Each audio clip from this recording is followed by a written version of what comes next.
माऊलींच्या पालखीचं आज गोल रिंगण खुडूस या ठिकाणी पार पडलं। पाहुयात याच रिंगण सोहळ्यातले काही क्षण।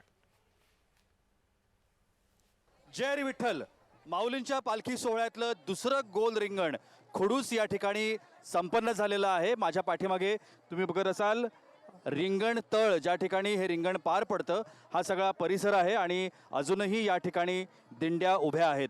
आत्ताच हे रिंगण या ठिकाणी पार पडलंय आणि त्यानंतर आता वेळापूर या दिशेनं पालखीचा पुढचा प्रवास हा सुरू होणार आहे।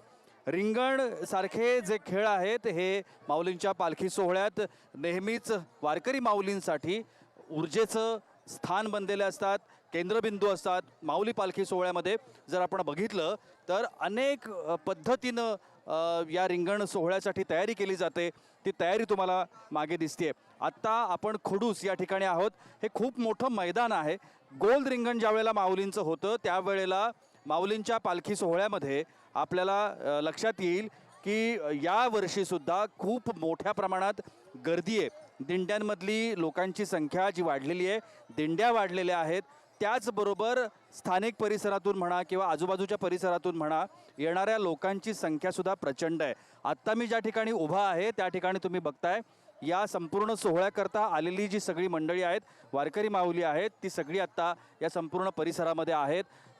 पाठीमागच्या बाजूला जर आपण बघितलं तर एक मोठा पूल आहे आणि त्या पुलावरती सुद्धा अनेक लोक हे वरून या संपूर्ण रिंगण सोहळ्याचा आनंद घेत असतात।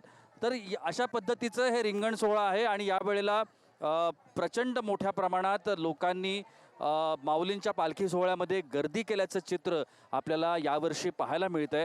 त्यामुळेच ह्या अशा पद्धतीचा जो रिंगण सोहळा पार पडतो त्याला खूप मोठा प्रतिसाद वारकरी माऊलींसह स्थानिकांचा देखील लाभत असतो।